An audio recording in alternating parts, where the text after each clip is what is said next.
What's going on, guys, and welcome back to the ClearCryptos YouTube channel. My name is Oscar Ramos, your host, and in this video, I want to talk about FTX and what happened. You're seeing right now on the screen, it crashed and it's gone. And I'm showing the 1 week view because we know that the price was going down because of the bear market. It's something that everybody was looking at Bitcoin and in other different exchange tokens, but the price of FTX, FTT, its native token, collapsed and it's not gonna come back because the company has gone bankrupt. FVF, the former CEO, has resigned, and now they have a chief bankrupt officer trying to restore, if possible, the company because of Chapter 11 protections. Now, we just know in the last recent 24 hours that the website and the application of FTX has been hacked, meaning that it's putting in jeopardy the funds that were deposited by users, US and even more.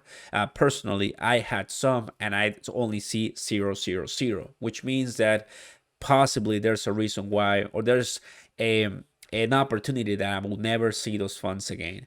But why did this happen, and what are the consequences that are going to be affecting the entire crypto market? Well, that's what we're going to be talking in this video. Don't forget to smash the like button and also subscribe to the ClearCryptos YouTube channel, guys. Welcome aboard. Now, first thing is, it happened because of a leak in Alameda Research, one of the companies from SBF, the former CEO, that allowed the public to know the balance sheet of FTX and some of the companies that were connected to FTX.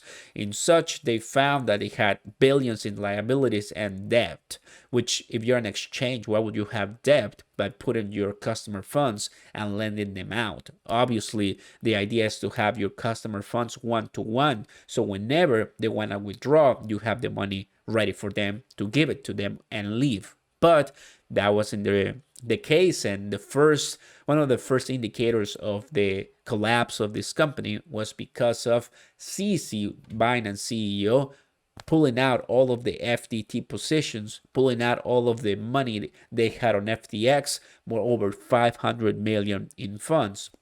And while doing that, there was a battle, like a brawl on Twitter from the Binance CEO and FTX CEO.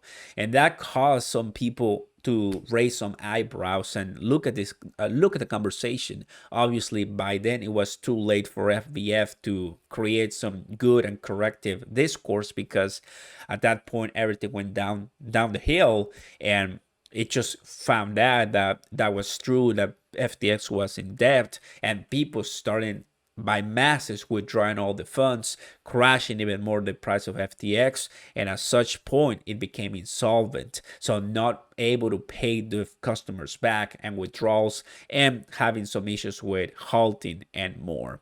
At that point, the price of FTX collapsed, as you're seeing right now, to $1 or so minimum, or even $2 as well. And then, of course, FTX had to declare bankruptcy, Chapter 11 protections in the last 24 hours. FBS resigned, and there you go. We just lost another titan in the space because of negligence and not doing what's right as a crypto exchange. Obviously, an opportunity for companies like ClearCryptos to add that precious value of integrity and being able to communicate with your users exactly what they want to know and protect them, not your own interest. But it is what it is, guys, right? I think it's gonna hurt because now the industry, it's wounded, and all these regulators are now, especially in the United States, will want to even do further research, further investigations that may delay the growth of the industry, or even put some halts and blocks along the way, which it doesn't really help if you want to have an explosive run for the next bull run in possibly 2024 or so. What do you guys think? Let me know in the comments down below. That's pretty much the idea of what is going on with FTX. And this person, SVF, is no longer the CEO, and it's already pretty much leaving or trying to catch him, because there's a chance that he might go to jail because everything that he created, and a lot of people lost money, and it's predominantly mostly his fault. Thank you very much for watching, guys, and I'll see you next time. Peace.